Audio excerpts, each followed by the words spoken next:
Hey everybody, how's it going? Brian here, and today we're going to be talking about Clear World and clear monsters, and I'm going to show off my Clear World deck here, and then we're going to go over some of the combos so that you can try to stick out for yourself. So right out the gate, we're going to start with Clear Vicious Knight. This is the big bad for the deck. Starts out at 2300 attack, but it gains attack equal to your opponent's monster with the largest attack. So if your opponent has a blue eyes, he gains 3000 attack. In addition, if he's tribute summoned, you skill drain all the special summon monsters on your opponent's side of the field, which is awesome. And then he can use one clear monster as a tribute to tribute summon. So this is the boss monster of the deck. This is what we're going to be building the whole deck around. Next, we've got 3 copies of Clear Cube. Clear Cube is our searcher. If it is removed from the field, whether it's bounced back to your hand, banished, goes to the graveyard, whatever, you're allowed to special summon a clear monster from your deck. That can just pop that right out from the deck. This is just the best searcher you could hope for this deck, really. Then we've got 3 copies of Clear Phantom. Now, Clear Phantom is kind of a tricky card. You discard this and one other card, and you're allowed to search out 2 clear spell cards. So you're going to be grabbing a clear wall and a clear world with this guy, but it's also kind of high risk, high reward, because by discarding this and another card, if you get ashed, you can get really screwed over. So, we'll talk about that here in a minute. Then we're going to run 2 copies of Clear Rage Golem. Clear Rage Golem, the turn that it's summoned, allows all your clear monsters to attack directly. If your opponent has a big monster out and your Clear Vicious Knight is pumped up, this can just lead him for game. In addition, if he attacks, you're going to do some burn damage for every card in your opponent's hand, which is just a nice little addition to finish off your opponent if necessary. Then we're going to run into the Kashtira part of our deck. So we've got 3 copies of Fenrir and 2 copies of Unicorn. Obviously the Fenrir can search out the Unicorn, and the Unicorn is going to be able to search out the Birth that we'll get into in the spells. Finally, we got our hand traps. So we're running 3 copies of Droll, 3 copies of Ash, 2 copies of Ghost Ogre, 2 copies of Veiler. Into the spell cards, we've got 3 copies of Clear World, 2 copies of Clear Wall. These 2 cards together start your ability to search, burn, and just rip apart your opponent. If you have both these on the field, once per turn you can search out any clear monster from your deck. Then while this is on the field, your opponent can't destroy any clear monsters by battle, and you take 0 battle damage from any battle with clear monsters. Finally, if you control level 7 or higher clear monster while this is out and this is out, you're going to apply every effect of Clear World to your opponent, and then because the Clear World monsters effects, none of them are going to apply to you. 1 triple tactics talent, 1 pot of prosperity, 1 pot of extravagance, 1 terraforming, 1 called by the grave, 1 dimensional fissure, and 1 Kashtira birth round out our spell cards. Kashtira birth is extra good in here because obviously Clear Vicious Knight is a level 7 monster, so with Kashtira monsters, and this is just going to add some consistency in being able to get our Clear Vicious Knight out onto the board. And then finally for traps, we got 3 copies of Imperm and 1 copy of There Can Be Only One.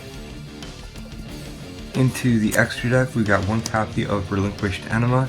This is good link 1 that you can throw your Clear Cube into. Got 2 copies of Link Spider. These will make sense in a second. 1 copy of Nightmare Phoenix. Our SP-IP combination. 1 copy of Dark, 1 copy of Selene, 1 copy of Access Code Talker, 1 copy of Baguska, and 1 copy of Dagaris. And then into our 7s, we've got 1 copy of number 11 Big Eye. This is the one I personally go into the most. 1 copy of Shangri-La. 1 copy of Draco Sack. These tokens turn into the Link Spiders. And then Typhoon and Zeus.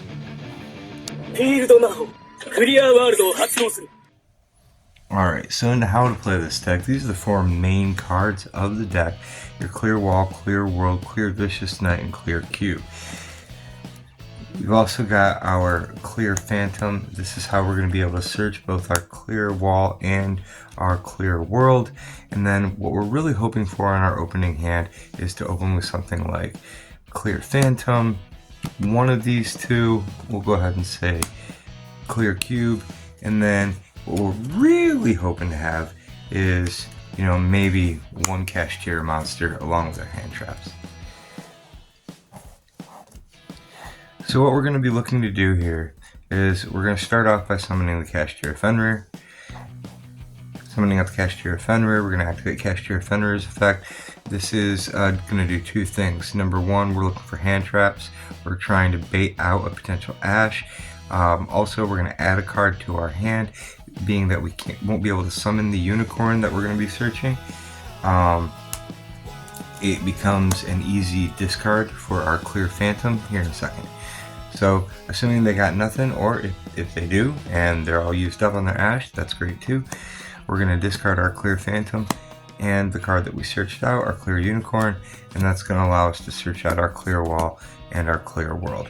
We'll activate our Clear World, activate our Clear Wall, and now from here we're allowed our normal summon, which is our Clear Cube. Clear Cube gives us an extra normal summon once per turn. We'll use Clear Wall to search out our Clear Vicious Knight, and now using the extra normal summon that Clear Cube gives us, we'll tribute it for Clear Vicious Knight.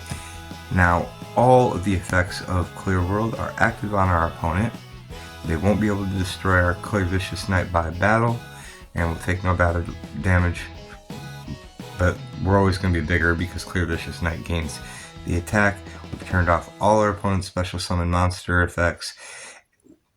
We are sitting pretty right now. This is about where you want to be, not to mention you have the Kashtira Fenrir for responsive play. So, yes, we are running both Pot of Prosperity and Pot of Extravagance, while of course having a full extra deck. Yes, every monster in the extra deck is able to be summoned, but honestly, it's not as important to go into the extra deck monsters. Very rarely do I do it. I went to a tournament just yesterday, and I think I summoned 2 monsters in total out of my extra deck, those being the Big Eye and the Relinquished Dynamo.